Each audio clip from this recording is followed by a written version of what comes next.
I have a couple of I have a Matrix graphic book here, and it's only got a few stories in it. As you can see, there's like a ton of writers and everybody. Mostly enough, it's like if like they made a, how do I put this? They made a comic book out of the Animatrix, and some of them are pretty good. Some of them are all right. I mean, the artistry and some of them are really good. Here's a nice one. If you ever been, The Dawn of the Dead is one of my favorite zombie movies, and I'm not talking about the remake. I'm talking about the original, and this one does really good work with the original. So much, and it's even George A. Romero's, so much. If you even remember the original, I mean, it was only 4 survivors, not a whole group of them, and they do a pretty good job. I mean, the artistry is pretty okay, and everything enough, and they really keep going with the story. I mean, hello. Yeah. I mean, it does the movie really justice, and that's what I like, that it kept up with it. Now, here's one of my favorite ones. Crimson. This was one of my favorite books when I read. I actually collected all 4 of the graphic novels for this.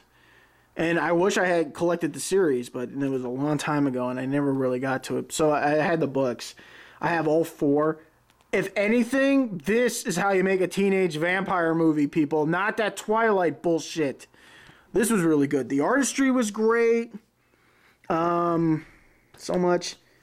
And they really did a nice job. And the really cool thing was it kept it up with like Heaven and Hell and the Apocalypse and everything.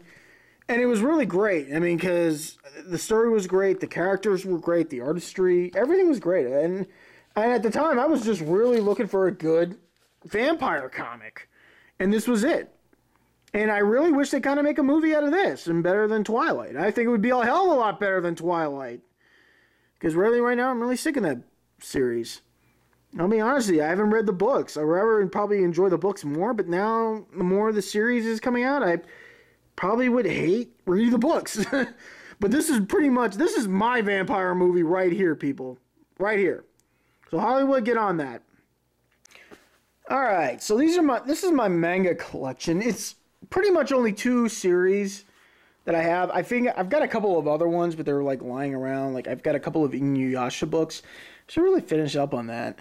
I only got a few of them. I really like Inuyasha, but right off the back, I've got almost half the collection of Bleach here, as well as the original Naruto series right here. I like Bleach probably because I like sword fighting.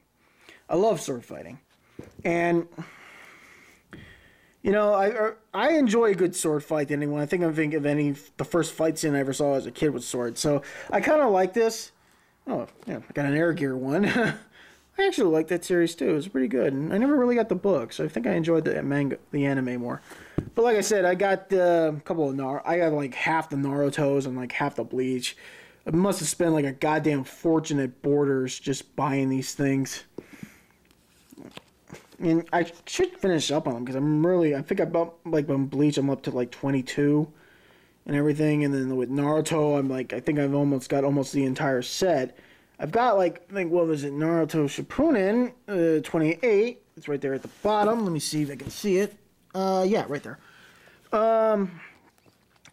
But yeah, I think this is the last one of the Bleach series I got, and then I got the Naruto's right here.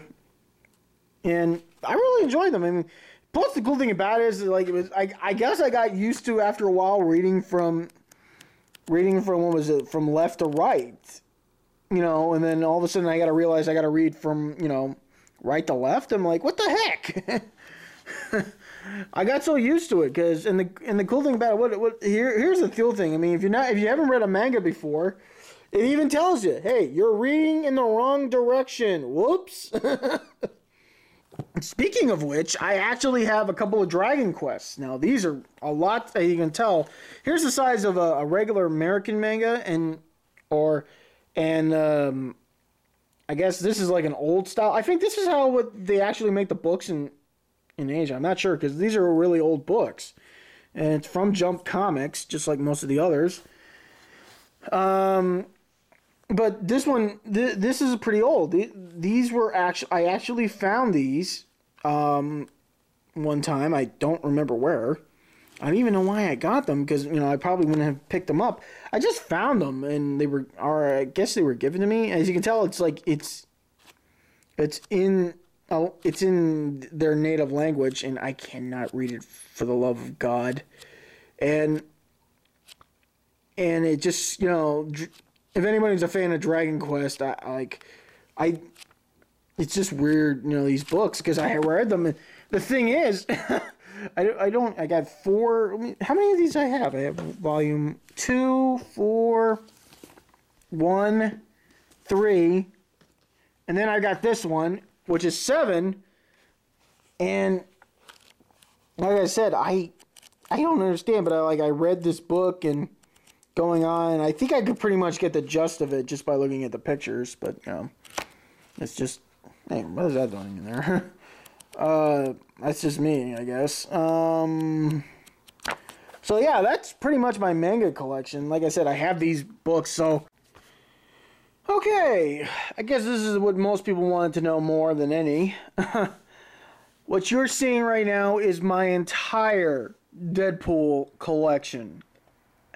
Anything that involved Deadpool, I pretty much had at that time. And I'm going to start you off with the very first Deadpool comic I ever owned. Deadpool, October 21st. 2021.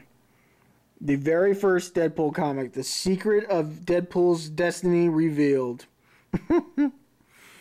This was the very first book. This was given to me by my father as a Christmas present because I asked for comics. And I guess for some apparent reason he didn't know what to get me. And he got me this. And I, at that time, did not know who Deadpool was back in those early years. I stuck around mostly with Spider-Man. And as you can see why. I thought, who's this guy? And the minute I read this comic, I fell in love. I fell in love with a merc. A merc with a mouth. I fell in love with this man.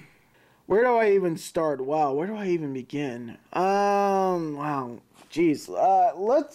Let's see here. I guess I gotta start back with as far back as I got with books.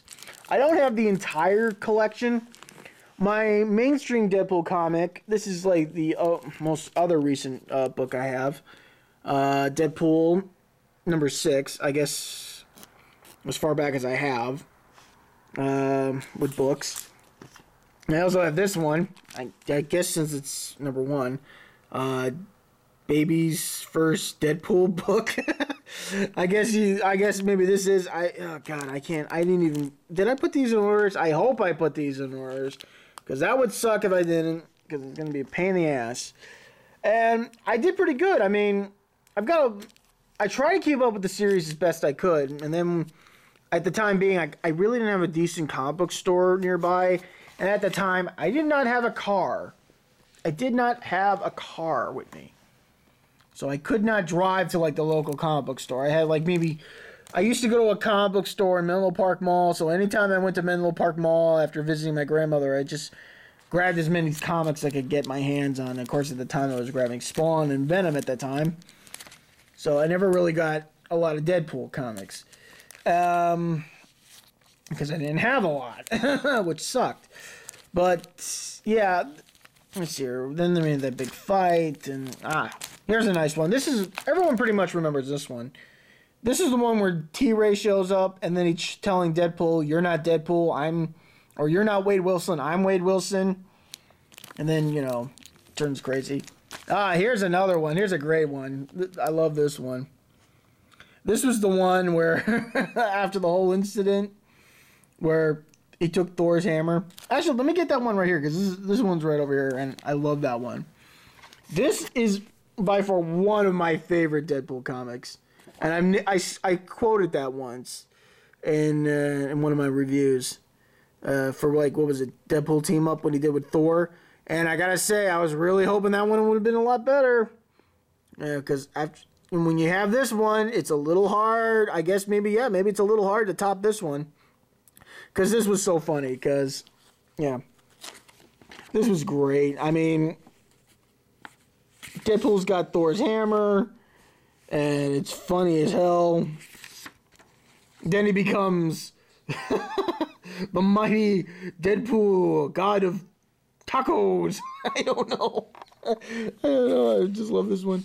And then right off the back, he just starts going crazy. He flies off. He's like seeing people naked and like by leaving her fair damsel, beneath thou any gray poupon. Must lose or much in translation. Then he's flying around. He's like, Wade Wilson's Taco Bell. A number 37 grandes and some chips. And then he's playing baseball with a hammer. Then he goes to like Michael Jackson. He says, and get thee a life. He gets around the whole time. And here's the funny thing that made it disappointing to me, because when that issue of Tima came up with Thor didn't even remember Deadpool. And Christ, I mean, that's really pissed me off. And then, because Deadpool betrayed Loki, he cursed him and made him look like Tom Hanks, and that's what started the whole issue where most of the issues he's just running around. I remember this one because he just tried to do so much to destroy his face. And he's like, and then all these women are flocking for a guy that looks like Tom Cruise, and of course you don't see that happening anymore. And then it just moves on where he teamed up with the Constrictor and everything, bunked in. Oh, this one. I think this was the one with the infamous Lobo, but we called him Dirtbag in this issue because of copyright. And then, here's another one. Deadpool gets hired to try to kidnap Black Panther's, Puma, Black Panther's cat, and just turns into craziness with the Avengers. And here's an interesting one. I like this one. Deadpool, I guess, after the whole incident with the roommates and then losing his place and half his money as well. Basically, I guess he's in hard times. He meets a girl at a tattoo parlor. I guess they have a connection, but she ends up being more crazier than Deadpool, and then she kind of buries him alive. I wonder if Deadpool still even has that tattoo. I don't know. I don't see it too often. Where he got the tattoo. He did the tattoo on a lip, here's one. I think in this one, Deadpool got laid more than any other time in his life, because for some strange reason, all these women started flocking to him. But sadly, it was all the same person.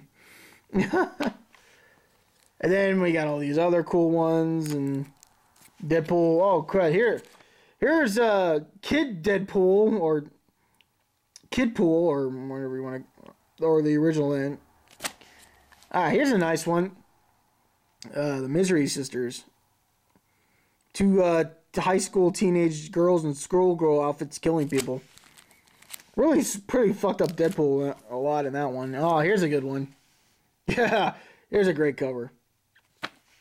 Let's see what else we got. And then, this was pretty bad. I guess the only woman to actually love Deadpool. Wow. Alright, so let's see what else we got. Then there's the Weapon X where they actually fix his healing factor. And then, I guess he didn't like how things were going and they killed him. And then, then this is pretty cool here, too. What was it? The artistry in these were really great. So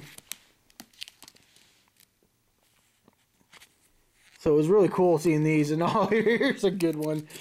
After Deadpool finally comes back from the dead, thanks to T-Ray, he comes back from the dead, and multiple personalities split, and I love the crazy one. He's like, pickles. Here we go. Here's where the artistry was really good.